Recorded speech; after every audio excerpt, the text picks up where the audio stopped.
He grew up in a small town where the nights were warm, the streets were quiet, and dreams were often too big for the place that held them. Yet, inside one little house made of thin walls and fading paint, a young Filipino boy discovered a sound that didn't belong to the world around him.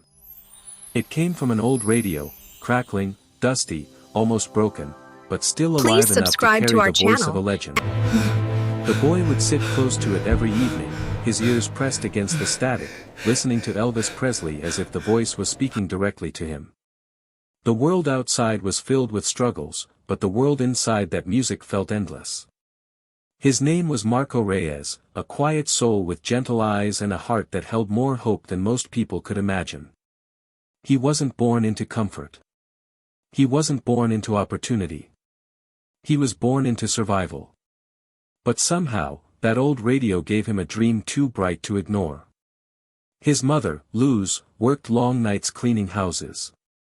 His father, Ramon, fixed anything he could just to keep food on the table. Neither had the luxury of dreaming. But they loved Marco enough to let him chase his. Please subscribe to our channel. In the evenings, when the neighborhood fell still and the stars finally appeared, Marco would imitate the voice he heard.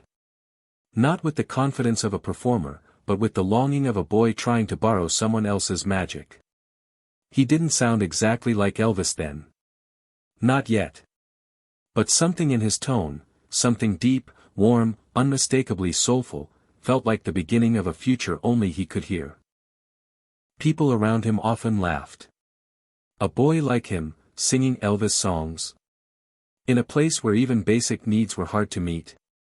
It felt impossible. But Marco kept singing, kept practicing, kept dreaming in silence. He didn't know it then, but every note he tried to copy, every breath he tried to control, was shaping him into someone the world would one day not only notice, but never forget. And somewhere in a distant future, on a stage he couldn't yet imagine, that borrowed dream would finally become his own. The backstage area of the arena was nothing like the world Marco knew. It was loud, bright, and filled with people who carried confidence like shining armor. Some rehearsed their acts with practiced smiles. Others laughed with friends, pretending they weren't nervous at all. Marco stood quietly in a corner, clutching the microphone with both hands. His palms were cold. His heartbeat felt too loud. Every second seemed heavier than the one before. He had imagined this moment 1,000 times, but imagination never came with this kind of fear. A staff member called his name. His legs stiffened. His breath caught. It wasn't just a performance anymore, this was every dream he'd ever whispered to himself, every sacrifice his family had made, every night he sang beside a flickering radio. All of it was now wrapped into one fragile moment. He took a step forward. The floor beneath him felt unfamiliar, almost trembling, as if it knew the pressure he carried. The long hallway stretched ahead, its bright lights forming a tunnel that seemed to swallow sound and time.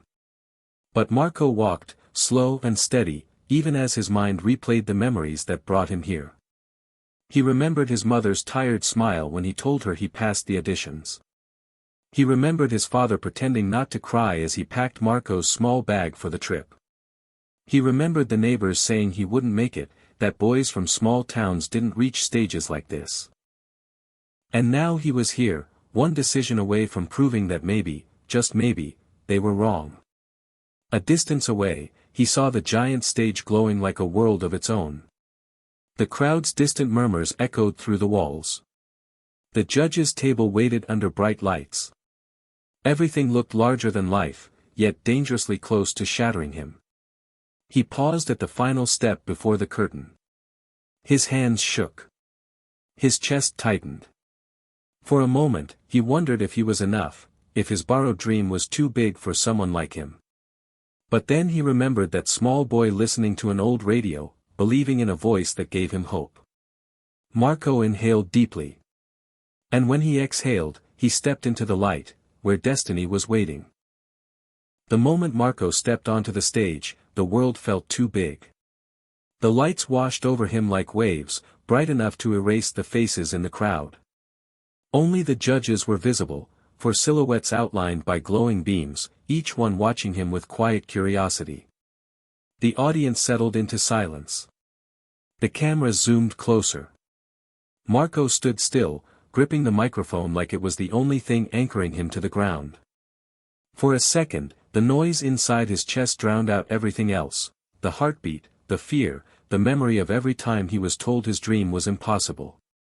But then he looked toward the stage floor, took one small breath, and raised his head. The music began. And with the very first note he released, the entire atmosphere shifted. His voice didn't enter the air, it filled it. Deep, warm, and hauntingly familiar, yet so raw that it felt new. It carried the soul of Elvis Presley, but with a tenderness that belonged entirely to him, shaped by his struggles, his hope, his story. The audience straightened. Some gasped softly. Phones lifted into the air as people realized they were witnessing something rare, something that didn't happen often enough in a lifetime. The judges leaned forward. Heidi's eyes widened. Howie froze mid-breath. Sophia's hand went to her chest. And Simon. Simon's expression changed instantly.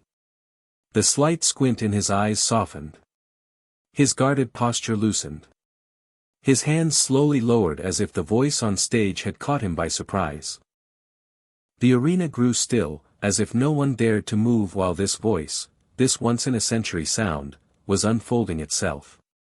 Marco didn't see their reactions.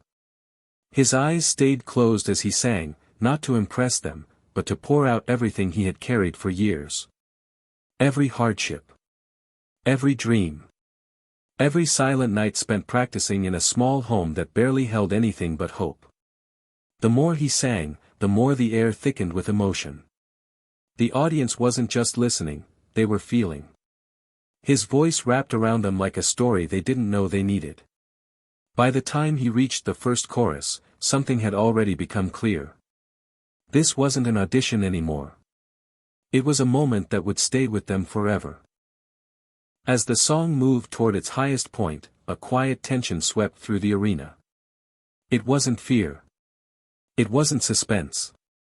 It was something deeper, an unspoken understanding that they were all standing at the edge of a moment that might never happen again.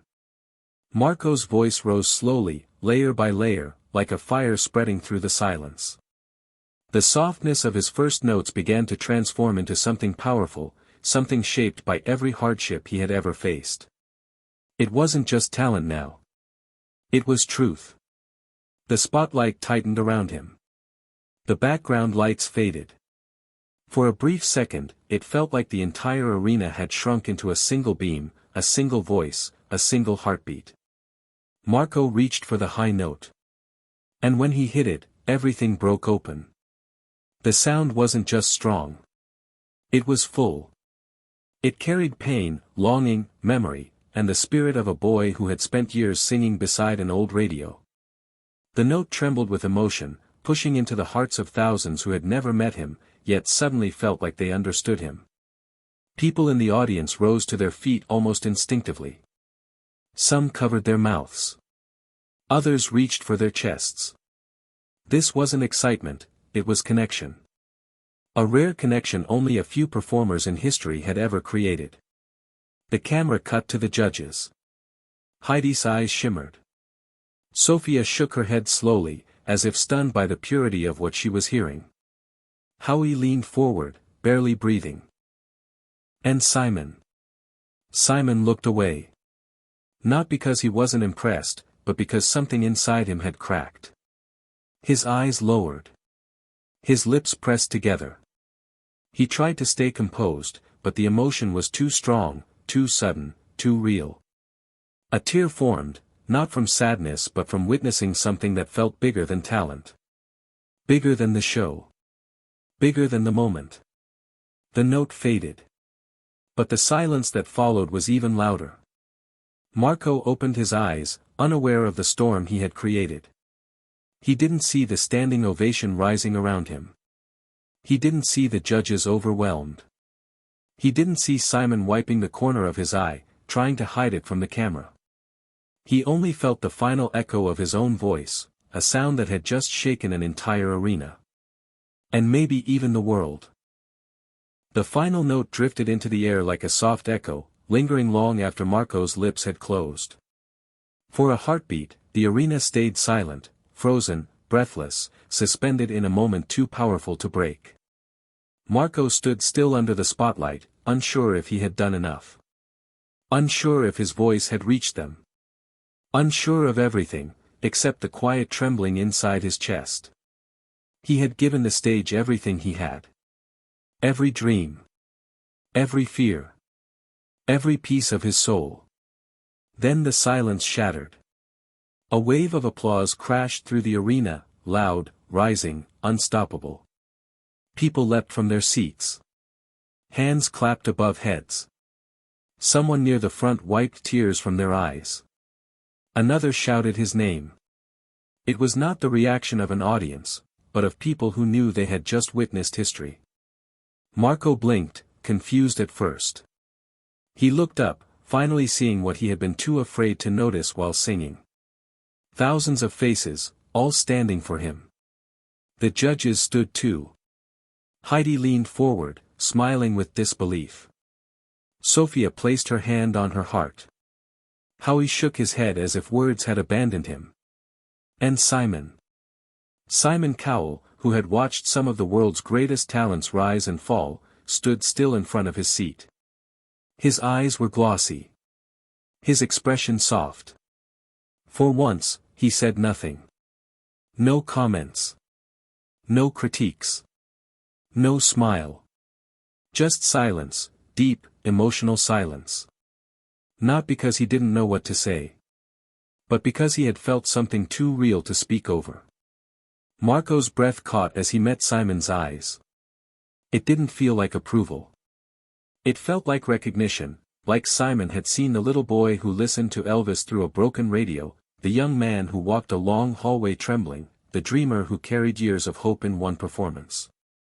Marco lowered the microphone slowly, still overwhelmed, still unsure if this was real. The applause kept rising behind him, louder and louder, until the entire arena felt like it was shaking again, not from music, but from love. As he walked off stage, his steps were unsteady. Not from fear this time, but from the weight of what had just happened. He didn't know what the world would say tomorrow. He didn't know how far this moment would take him. He only knew one truth. On that stage, in front of thousands, he had stepped out of the shadow of a borrowed dream. And risen as a legend of his own. For a heartbeat, the arena remained frozen in complete silence, so deep that even the lights seemed to pause mid-glow. Liam and Mira stood still under the fading echo of their final note, their breaths unsteady, their hearts pounding in a rhythm they could feel in their fingertips. In that silence, they wondered if their song had reached anyone at all, or if their voices had simply disappeared into the vastness of the arena. Then the world broke open. The audience rose to their feet in a sudden wave, the sound of thousands of hands crashing together like a storm made of joy. The applause grew louder, erupting into cheers that rolled across the room with overwhelming force. People shouted, clapped, cried, faces lit with awe, with wonder, with something that felt strangely like gratitude. Liam's knees trembled. Mira clutched her hands to her chest, unable to understand how strangers could feel her story so deeply. Their voices had always been small in their tiny town, often swallowed by reality. But here they sounded big enough to move an entire world. The judges were still standing, each wearing a look that told its own story. One judge wiped away a tear, another stared at the siblings as though she had just witnessed a miracle. But all eyes shifted toward Simon, the man known for his guarded smile, his sharp criticism, and his ability to change lives with a single decision. And then it happened. His hand rose slowly, purposefully, toward the golden button. The arena erupted before he even pressed it. But the real explosion came when his hand finally came down, hard, decisive, filled with certainty. A burst of golden light shot upward as the golden buzzer activated, sending gold confetti cascading from the ceiling like a sudden rain of stars. The music swelled through the speakers, dramatic and full, wrapping the siblings in a moment they could barely believe was real. Mira covered her mouth as tears streamed down her face. Liam's eyes softened, filling with emotion he had held back for years. They stood under the falling gold, trembling with joy, with disbelief, with a sense of victory that felt too big to carry alone. For the first time since losing their mother, the world didn't feel dark. It felt bright. It felt alive. It felt full of possibility. Their lives had changed in an instant, not because of fame, but because this moment proved something they had forgotten to believe. Their voices mattered. Their story mattered. And together, they had created a harmony strong enough to light up the world.